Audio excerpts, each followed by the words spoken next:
Is Looksmaxxing just the product of alt-right cesspits on the internet, or is it part of a more pervasive idea for men to be pretty? Hi, welcome. Today I'm going to be discussing Looksmaxxing through the history of male beauty to understand the internet's current fascination with the subject. Your looks do not matter as much as you think they do.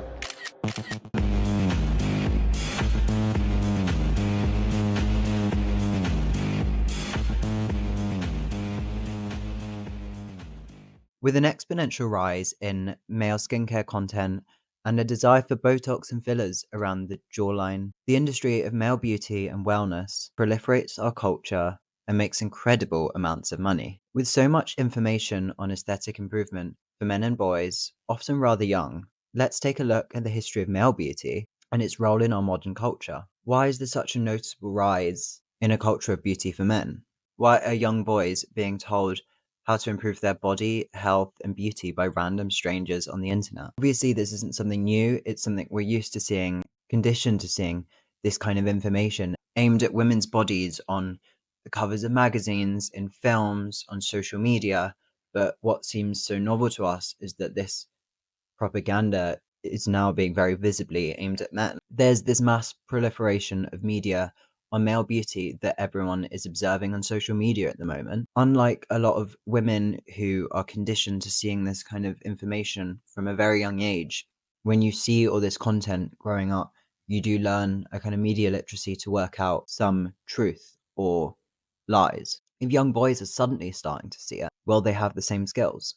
The term Looksmaxxing has roots in incel message boards, yet according to the New York Times, in recent years this concept has expanded into the wider realm of glow-up TikToks for men. This doesn't mean that everyone who engages in these practices are incels.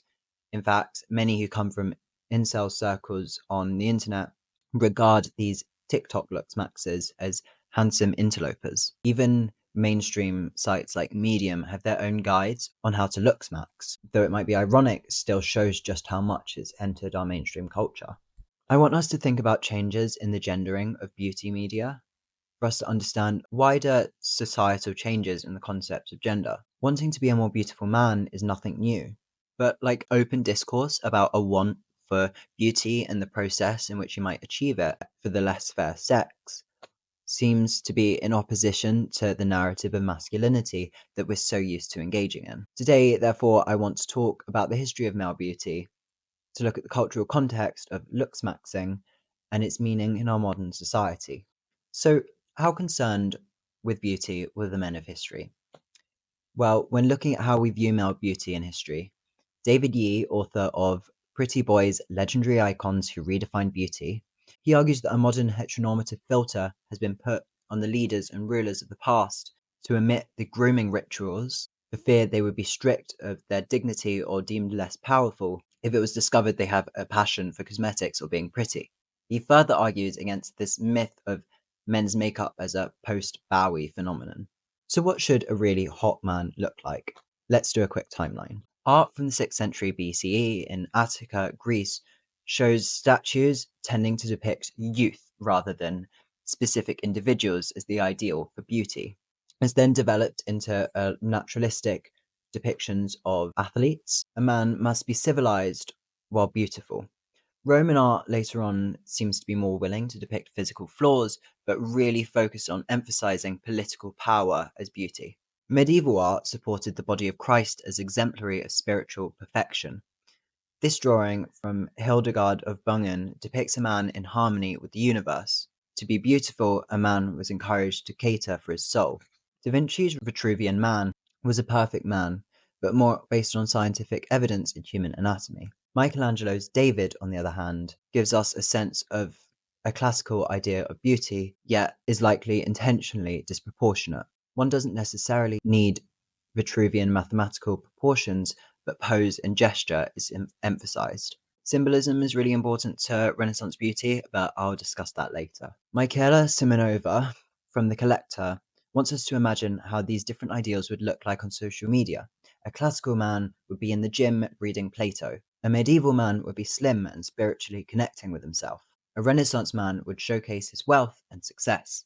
Here we can see an evolution of male beauty in the Western world. While we may be predisposed to view beauty in the realm of women, it's played a crucial role in shaping masculinities throughout history. So we know that there have been numerous ideals for men across time and cultures, but how much effort would they put into achieving this? Were they hard maxes, or would they just take what nature gave them?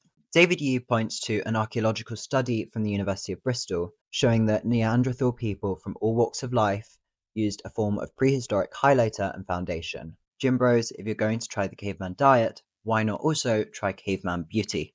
Now let's take a look at the Renaissance as a case study. In his book, Brilliant Bodies, Timothy McCall examines male beauty in the Renaissance. He says, in the 15th century, however, lordly nobility was princely manifested in eye-catching beauty and radiance.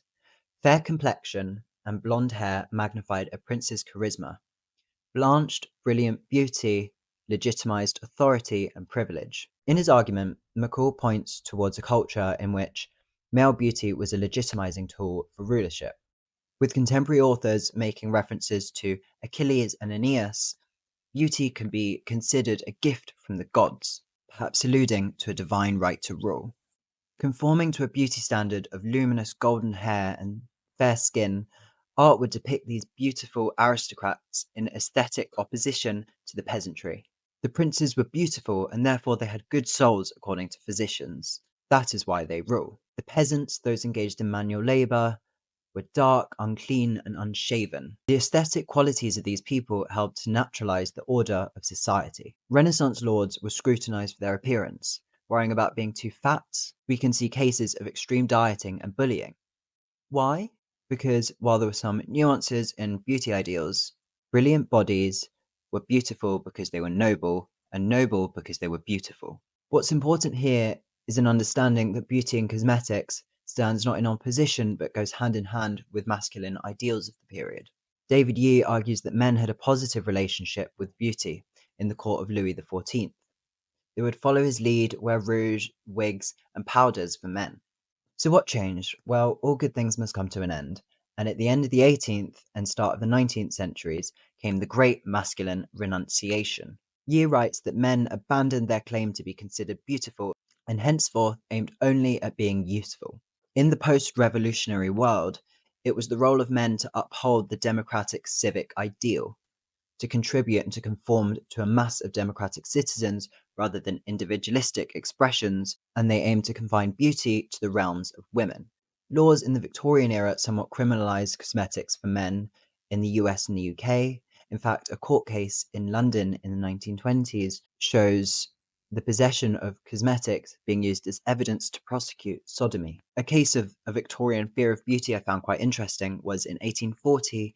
President Martin Van Buren had his masculinity criticized by Congress after cosmetics were found at his desk. His adversary, William Henry Harrison, ran his campaign under a banner of hypermasculinity, a jab at Van Buren. First of all, I just want us to think about the metric ton of makeup that's used on presidential candidates today. In fact, in the first televised presidential debate in 1960 between JFK and Nixon, Nixon showed up ill, sickly, pale, and he refused stage makeup.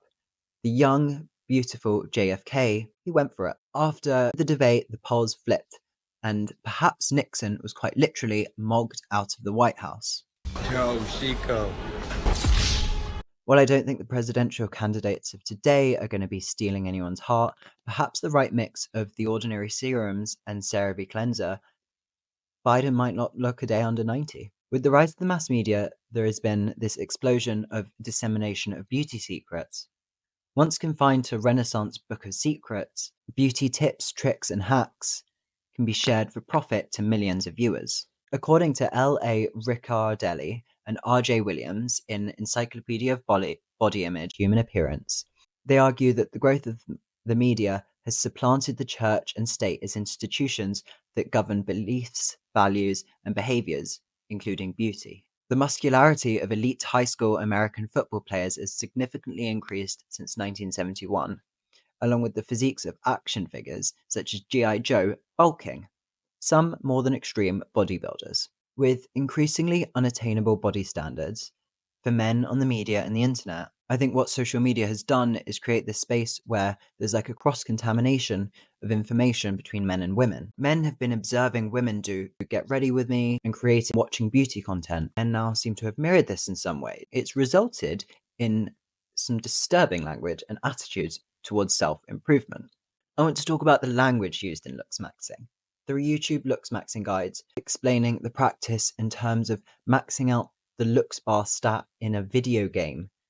This is an idea that's being sold in masculine terms that you will live your life on easy mode if you're an attractive person. The phrase, "is it over for me?" suggests this idea that your beauty is the be-all and end-all of your worth. This line of thinking pushes young adolescents into the grips of body dysmorphia and other serious issues. Certain sections of the internet will also talk about males and females in terms of being high or low value. I think this relation to economics is really interesting. Earlier forms of capitalism set up a society in which women were to be financially dependent on men.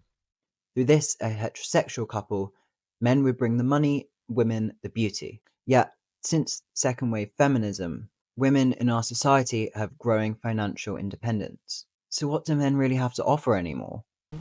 I said, Mom, I am a rich man. This growing concern for men to be more beautiful, I think, reflects a wider evolution in the gendering of our society, something I don't think is necessarily bad. This has been a well-noted and developed trend in the global north, yet it's important to remember that our ideas of gender and beauty are not hegemonic across the globe. I read a study from Bangladesh looking at male university students. They found that it was commonly accepted by men that you had to be beautiful in order to be accepted by women, a notion that challenges the construction of patriarchy that would manifest with men as the superiors who would choose women. While respondents to this study still suggested that they saw their role as to dominate women, the fact that they feel they need to be beautiful in order to do this suggests that these ideas of patriarchy will be carried out in different ways than their predecessors. This growth of interest in male beauty has great potential. According to an Ipsos Mori poll, roughly a third of all men in the US are open to using cosmetics. The fact that men aged 18 to 34 generally don't have that much of an issue buying from traditionally women's brands, whereas men over 51 do, suggests a shift in the normativity of beauty for men. Rather than repackaging makeup and cosmetics as war paint or the like that was done in previous years, we're looking at a market where more and more people are looking to buy beauty products in a more formulaic and scientifically proven manner, a way in which I think when we look at Looksmaxxing videos, men find far more palatable. For a growing industry, there are incredible amounts of money to be made. For men who want to explore their beauty, there is a great opportunity. It's imperative, though, that we consider the ethical implications of TikTok Looksmaxxing culture. Beauty, skincare, and self-improvement has the potential to be this amazing ritual of control for people who struggle with their body image. Yet, with a lot of social media, we're witnessing certain groups aiming to profit on the insecurities and vulnerabilities of young people. There's so much money that can be made for influencers to recommend a product, yet for the development of young people, there is a danger of serious mental health repercussions. Looksmaxxing is no longer the domain of alt-right incels, but rather its rise is exemplary of shifting gender relations within our society. Male beauty is a valid and prevalent force throughout history. While we need to consider the harmful effects of profiting off insecurities, receiving medical advice from strangers, and a one-size-fits-all approach to something as complicated as our skin, the rise in male beauty has really wonderful potential. So please, mew to your heart's content.